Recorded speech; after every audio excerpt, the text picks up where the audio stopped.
and it may have tainted the grand jury proceedings. This is what I'm saying. If their grand jury proceedings are tainted, the entire basis for the charges are all tainted. And what do you have to do about that? You have to dismiss the case, don't you? Comey filed a motion to disclose this. He said, I'm entitled to it. Disclosure is required because the agents who were in the grand jury proceedings got their hands on my privileged communications, and they're not allowed to do that. And the rules say, right, that you get the 14 days to lodge your objections and brief your case. So this judge, Fitzpatrick, this is twice now that he's made decisions and had to stay them. An emergency motion filed by Lindsay Halligan in the prosecution of James Comey, the former FBI director, for lying to Congress and for obstructing Congress. And we've been battling about the grand jury materials for a long time. As we know, grand jury materials are usually under lock and key, very sealed, a very sacred part of our process. And Comey wants to get his hands on it because we know as part of the process, there was some evidence about prior search warrants from when Comey was lying back in 2019 and 2020 when the FBI was investigating themselves and they found they did nothing wrong. They like to investigate themselves, sometimes way too much. Stop it. So they do it over and over again. And there's a bunch of evidence back then. And back then, before this current prosecution, we saw that those search warrants may have recovered materials that were between James Comey and his lawyer back then called Fitzgerald. Well, guess who's his current lawyer right now in this case? Fitzgerald. It's the same dude. But here, he wrote in an order and issued a full memo. And he basically said,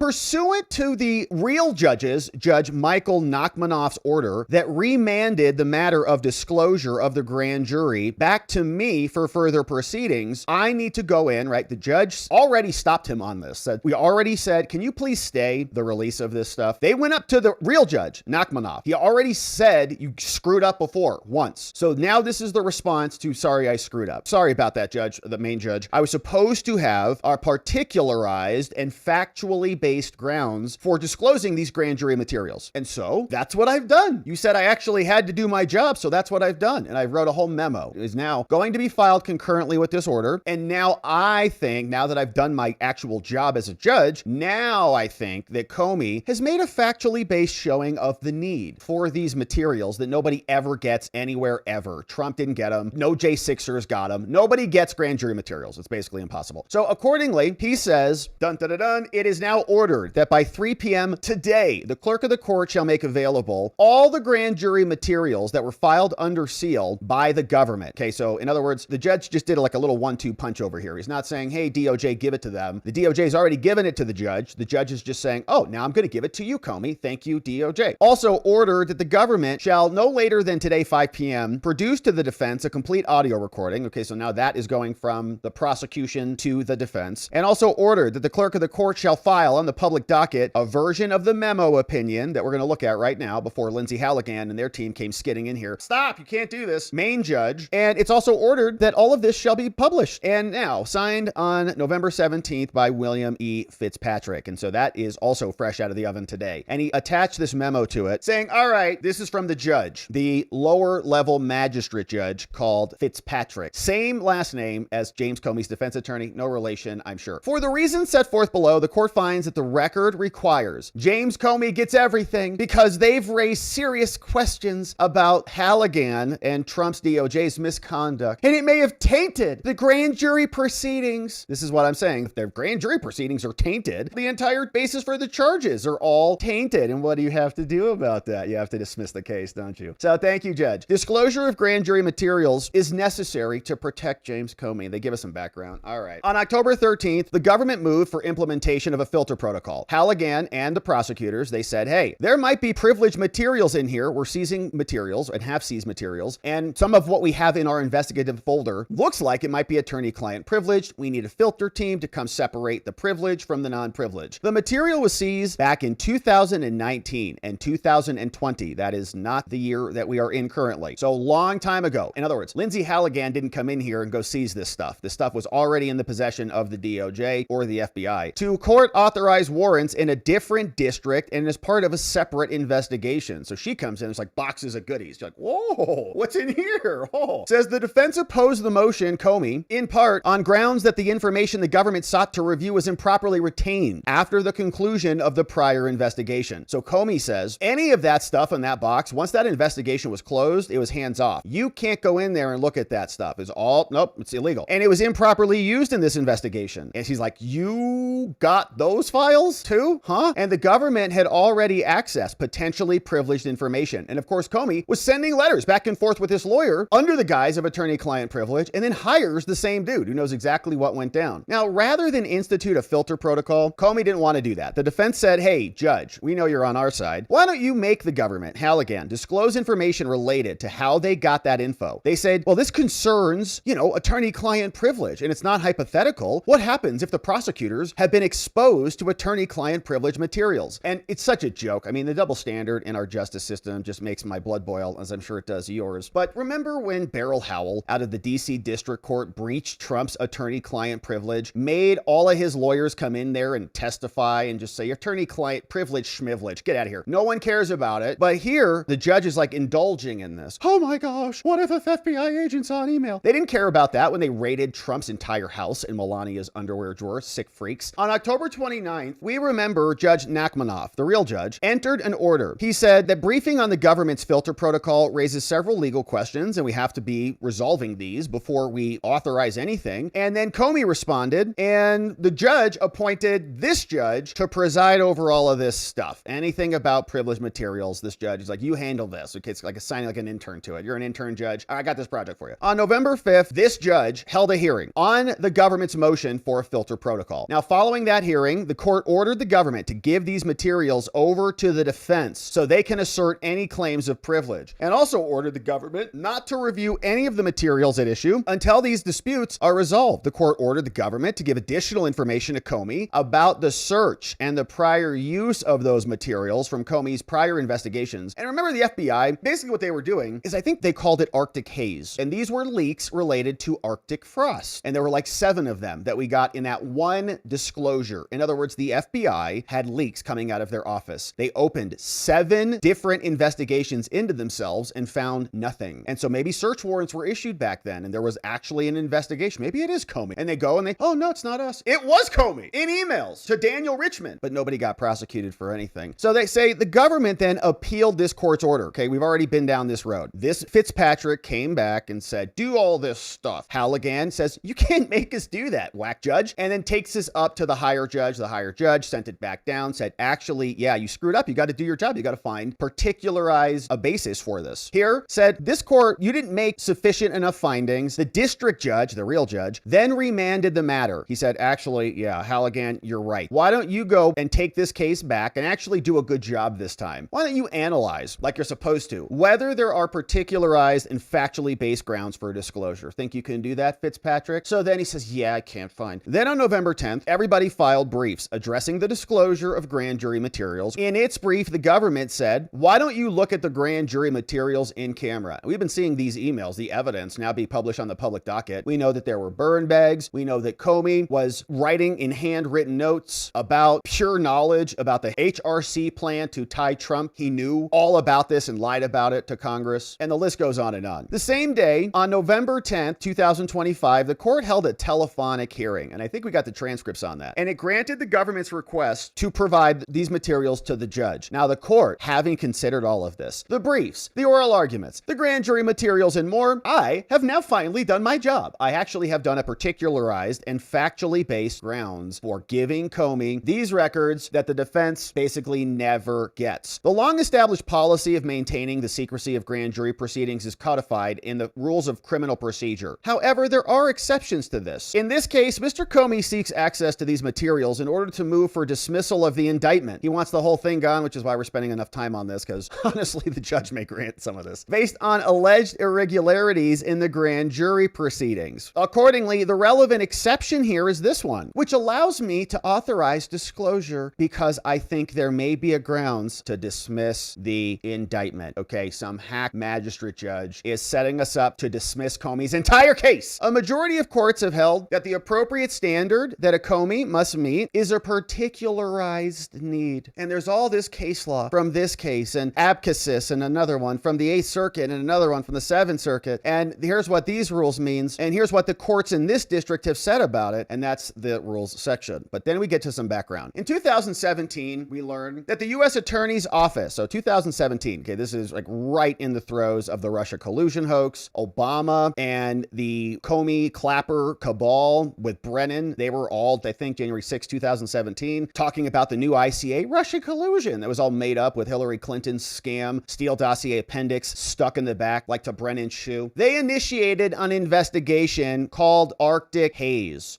different from Arctic Frost. Now, this investigation concerned an allegation of unauthorized disclosure of classified information to the New York Times. Comey tried to shield the FBI from politics. It's literally the headline. What are you talking about Comey's intent? Where would that come from? Somebody other than Comey is what the FBI thought, apparently. Then he shaped an election. The investigation focused on the article's inclusion of classified info related to one of the factors that influenced Comey, so leaking classified info to the media. To unilaterally announce the closure of the then director of the FBI and their investigation into Hillary Clinton, the whole cover-up scam, for sending classified information while she was Secretary of State, which she did, and then they deleted all the emails. Daniel Richman, a Columbia Law School professor and a personal friend of Mr. Comey, and a former government employee at the FBI, was quoted in the article and was the subject of the investigation. So then they go get warrants. In 19 and 20, the FBI obtained 4 warrants authorizing agents to search a hard drive, an iCloud account, an iPad, and an iPhone belonging to Mr. Richman, as well as 2 Columbia University email accounts used by Richman, referred to as the Richman warrants. Comey was sending him emails. That's how they got him, through Richman. They didn't execute warrants for Comey. They went after Daniel. And Comey's like, Daniel Richman? Why did he get search warrants? I don't know. He was emailing him. The Richman warrants authorized agents to search for and seize information created between March 1, 16 and May 30th, 17 that constituted evidence of violations of theft or conversion of government property, unlawful gathering of national defense information, and all these search warrants. Wow. Richman must be like, why am I getting searched by the FBI? This is so weird. I was just doing what Comey told me to do. And Comey, of course, is going to cover up on the other end, right? Put pressure to make sure nothing happens from any of these warrants, because it's all one big, disgusting, incestuous family over there. The information seized pursuant to these warrants during the Arctic Haze investigation is now at the center of a dispute between the parties in the case. So Comey right now is thinking, well, how can they prove that I lied about these materials to Congress? How can they prove that I obstructed any of this? Well, they have these investigations that the FBI conducted on themselves. Of course,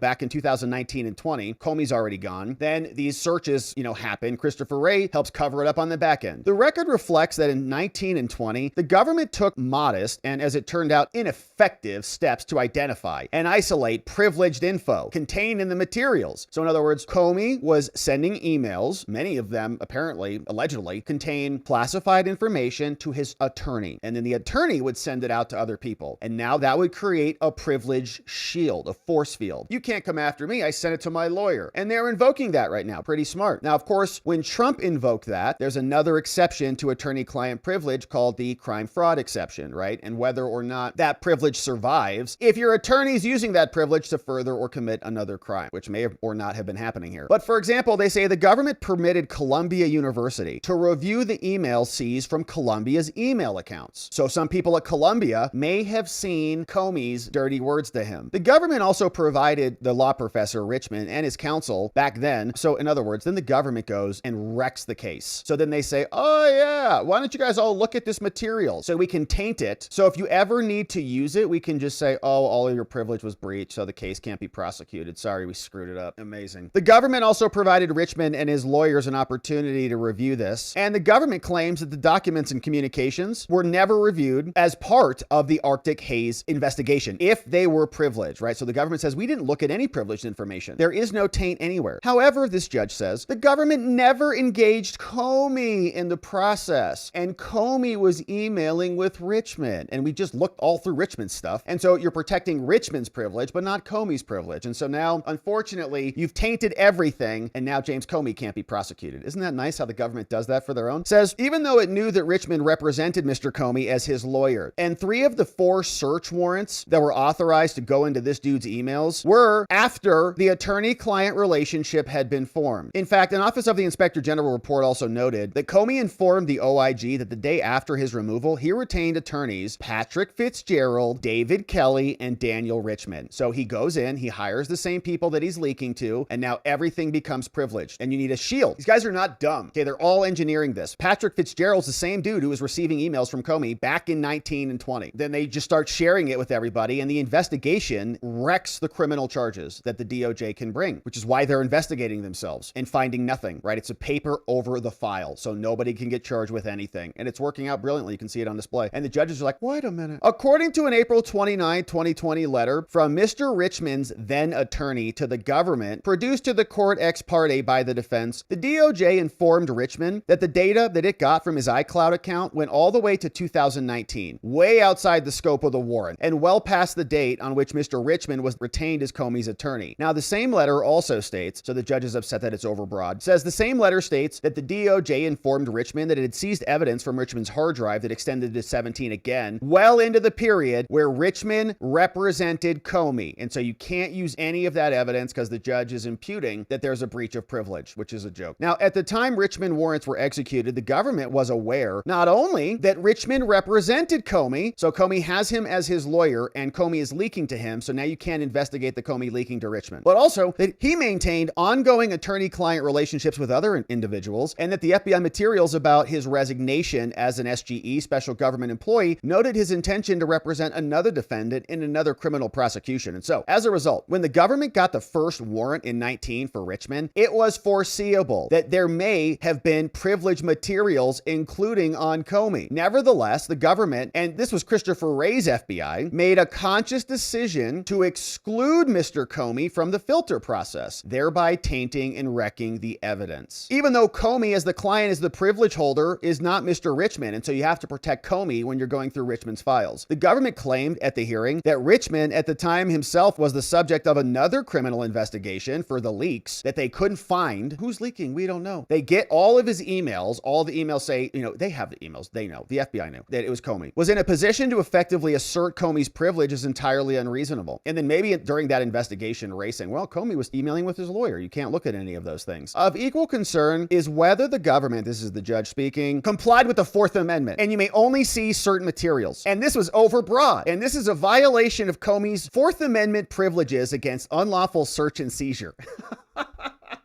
Here, the government was permitted to search all of the materials, but they took too much and they exceeded the scope of the warrant, both markedly different offenses, and Comey's charged with these two offenses. But in other words, the investigation got too much evidence against them, and you're not allowed to do that. Now, there is nothing in the record to suggest the government made any attempt to identify what materials received from Daniel were evidence of violations of these crimes. And the warrants, in other words, are for other crimes than what Comey is being charged with. And so the evidence is not exactly for these crimes. They were for different crimes, which was, Richmond was the subject of the warrant. In other words, national defense information charges, which is not what Comey's being charged with. Comey's being charged with lies to Congress, not classified anything where Richmond was. So the warrant was for different things. So even though you found the evidence, you can't use it because it's not for those charges. Now, when the undersigned questioned the attorney on this case to say, how did you get these warrants? He says, I don't know. Well, we have them in our possession. Following the hearing on November 5th, they said, we want you to produce everything that you've got. The government gave the materials over, but they say it wasn't responsive to what they wanted. The potential failure by the government now is even more concerning because the warrant that was issued back in 2019 specifically directed the government to identify what information was responsive to the warrant. Yeah, again, it's like when they investigate themselves, they also do it in the worst possible way. Okay, yeah, we need a warrant for what? Well, we want to check the third file drawer in the basement on the right closet. See if there's anything in there. They know there's nothing in there. Would you like to check the entire basement? No, definitely not. No.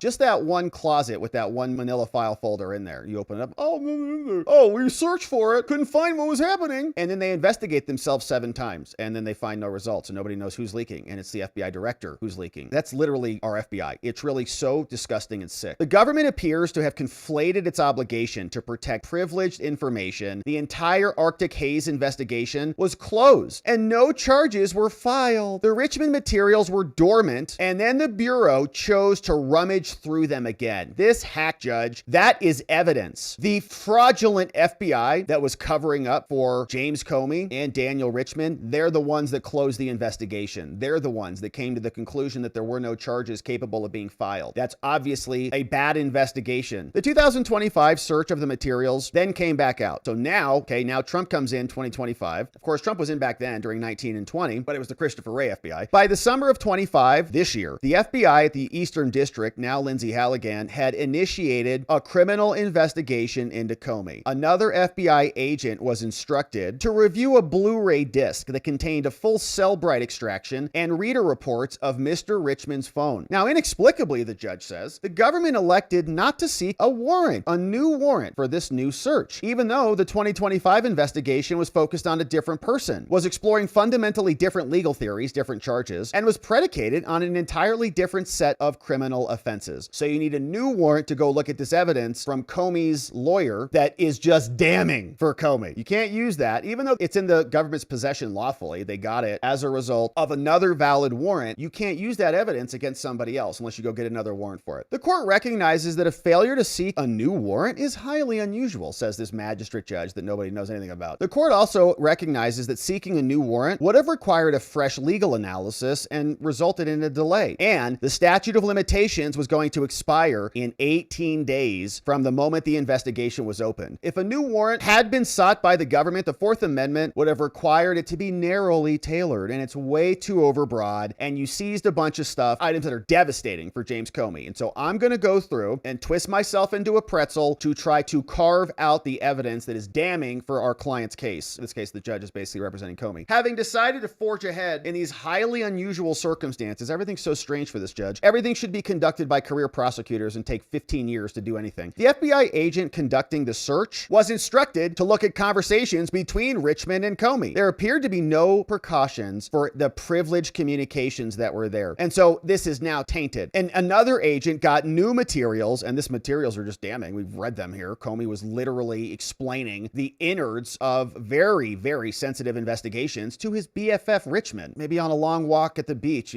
before they found the seashells together. The government presented this case to the grand jury then on September 25th. Okay, clock was ticking. Like 5 days later, case expires. We're SOL, the statute of limitations. Yeah, and SOL if we miss it. The same day prior to the grand jury presentment, Agent 2 alerted the lead case agent and an attorney that there was evidence that might be attorney-client privilege in this material. It's also possible, of course, because Comey was sending it to lawyers and then using that as a force field to protect against further investigations. Whereas this judge is not doing what Judge Beryl Howell did when she breached Trump's attorney-client privilege without even thinking about it. Like, well, there might be evidence of a crime. What evidence? Well, I don't know. Stealing an election, democracy, whatever. Okay, this judge could have easily written an opinion just like Beryl's, but she didn't. She went the other way. It's also possible that agents may have obtained evidence that constitutes attorney work product information. Yeah, and it's also possible that James Comey's lawyers were also co-conspirators in the case, and that attorney-client privilege may not even apply to any of this, and that the DOJ can rummage through whatever they want since it's not privileged at all. You could come to that conclusion. This judge, of course, didn't. Now, only after the government looked at these materials, only after they'd personally identified these materials, did they get an indictment. Did they finally then seek court approval? And so you tainted a bunch of this info. And so now the court has reviewed this info. And the government says, look at the evidence. Okay, we gave information to the grand jury, and there was no privileged information that was shared with the grand jury at all. They didn't see anything that they weren't supposed to see, and their decision to indict was valid and not tainted. Judge says, while it is true that the undersigned, the judge, did not immediately recognize any overtly privileged communications, this judge was like screaming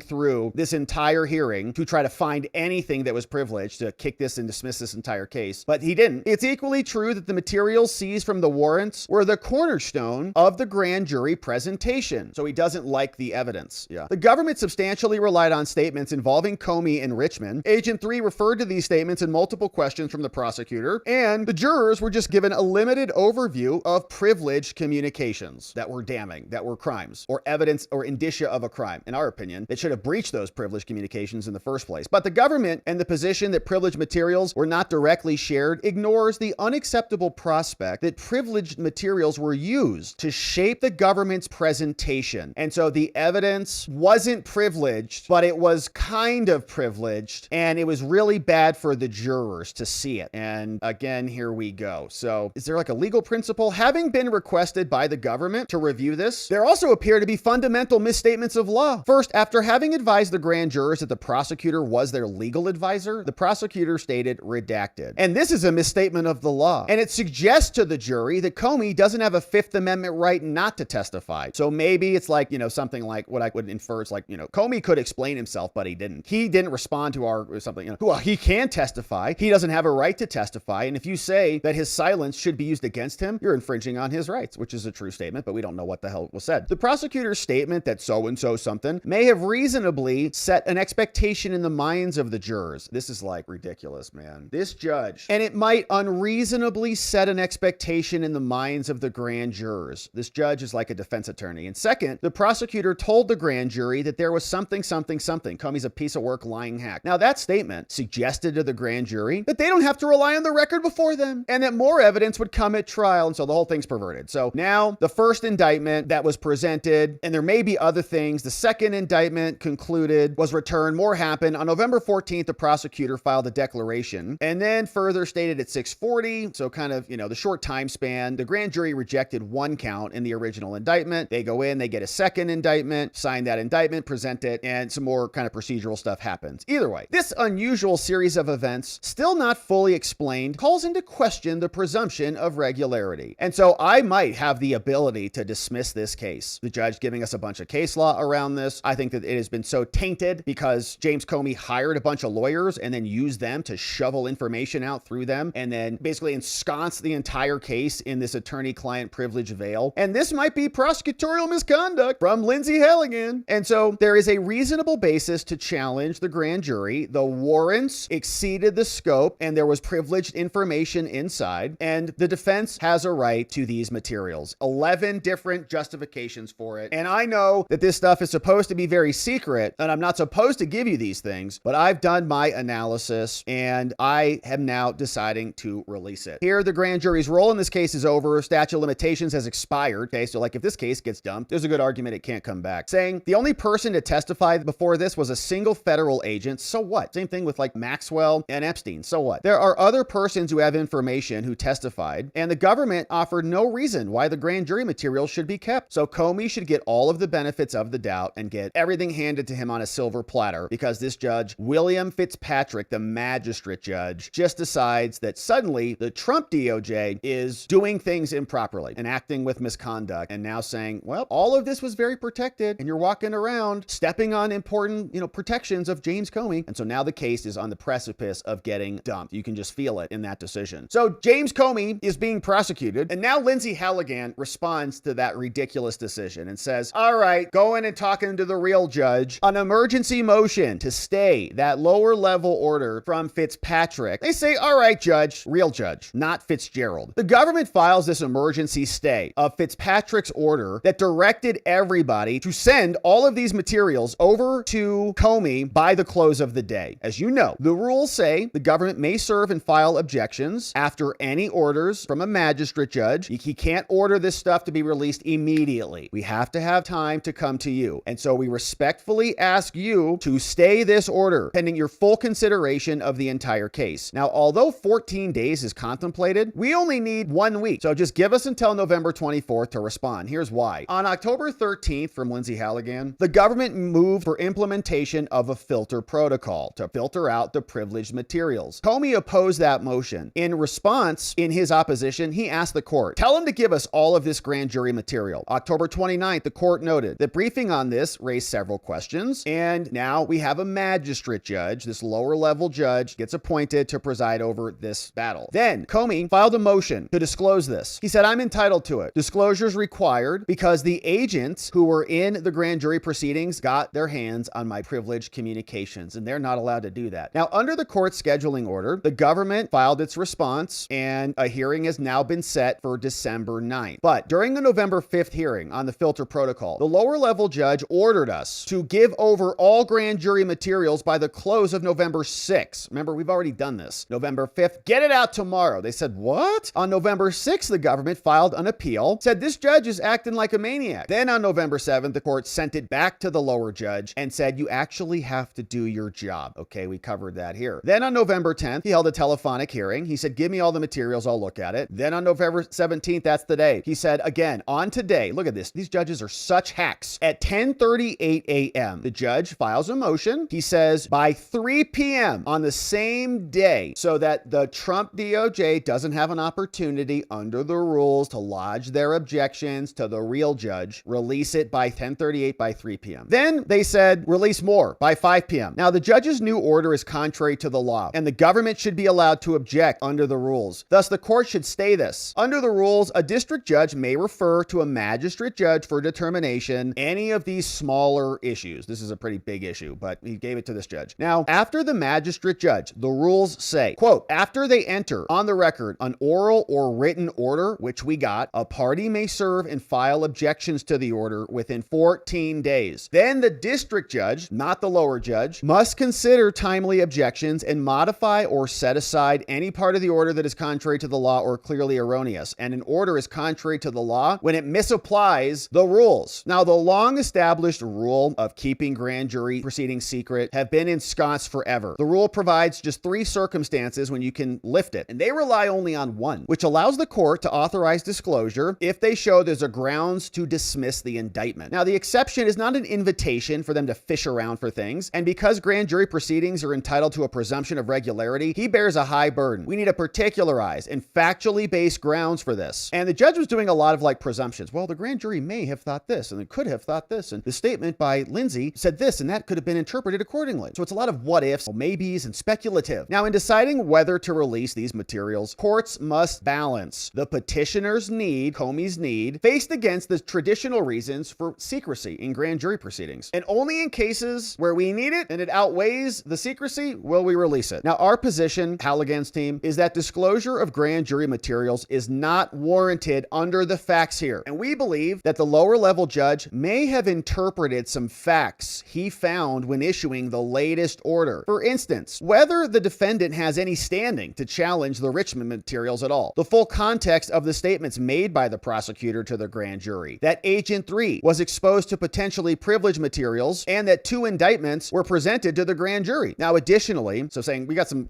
quibbles with those things. Now, additionally, the lower level judge acknowledges he did not immediately recognize any overtly privileged communication. Yeah, we saw that too. Wait a minute. So they didn't present any of that to the grand jury? No, but it sounded like other things that might have been privileged. Okay, well, they didn't use it, but it was close. Well, did they or not? No, they didn't. Okay, thank you. The possible exposure, was the primary focus, but having settled that issue, he turns to other issues like a suppression that could not have even been briefed by the parties. This judge is just trying to get this case dismissed. And so for the reasons here, the court respectfully requests the court stay this order and give us more time by next week to get a decision on this issue, and hopefully it comes back in our favor. So Mike Davis, just moments ago, says Trump U.S. attorney wins a temporary stay of the insane order that we just read. And so fresh on the docket, this matter comes before the court, granted in part, ordered the government will file any objections to Fitzpatrick's order by Wednesday. Thereafter, otherwise, the order is stayed pending the resolution. Yeah, this is a good decision and the right decision because that judge's decision is crazy. And the rules say, right, that you get the 14 days to lodge your objections and brief your case. So this judge, Fitzpatrick, this is twice now that he's made decisions and had to stay them. We got questions about Lindsay Halligan and her future because they're also trying to disqualify her. In the Letish case right here, we got Comey and Letish being prosecuted by Lindsay, who is just as brave as can be, going in here into the lion's den, charging all of these maniacs who at their first opportunity would do the opposite and throw her in jail for no reason whatsoever. But now Todd Blanche, the deputy AG, number 2 at the DOJ, right under Pam Bondi, he was out over the weekend and he was asked about this, saying, what's going on with Lindsay Halligan, Todd? Todd, if I can, I want to get your reaction to the attempt from James Comey and Letitia James to disqualify Lindsay Halligan from prosecuting those cases against them. They claim that she was appointed unlawfully. They want her removed. And oh, by the way, they want their cases dismissed. What's the reality of this? And what is it that they are wrong about with respect to how they're going about it? Look, what's happening in Virginia is the same thing that's happening in multiple jurisdictions in this country, which is that President Trump nominates a U.S. attorney, and either the senators refuse to even engage in any sort of negotiation or even interviewing or talking to the individuals that President Trump has nominated, then the judges are stepping in and saying, no, you can't be U.S. attorney. That's not consistent with Article 2 of this Constitution. And look, U.S. Attorney Halligan is doing a phenomenal job in the EDVA. And the argument was last week. We'll see what happens in the coming weeks. But the reality is that there's cases that we have investigated that have been brought before a grand jury, that have been indicted. And listen, they have a right to come. They have a right to fruition. They have a right to see what happens in front of a jury of the peers. And so what's happening with U.S. Attorney Halligan and multiple U.S. attorneys in this country is something that we're fighting every day. There's no doubt that we'll win at some point, but it's a reflection of what's happening, unfortunately, in this country. The president talks about it all the time. At its basic level, Trump derangement syndrome, right? Because the president has nominated people, phenomenal attorneys, to be U.S. attorneys, and you have judges, you have senators who have said, no, we're not even going to talk to them, much less even consider letting them work. And so she's doing a great job in Virginia, and I expect that she'll continue doing that. Yeah, Lindsey Halligan is doing an amazing job. She's the only one that we've seen with really any stones out there in the U.S. attorneys' offices who have brought consequential indictments and did it at a rapid pace before the statute of limitations expired, because the other institutionalists at the DOJ, FBI, and elsewhere are just complicit in allowing the clock to expire. Shot clock counts to zero. Oh, no charges for anybody. And they get off scot-free. Meanwhile, they buried evidence in burn bags in closets at the FBI.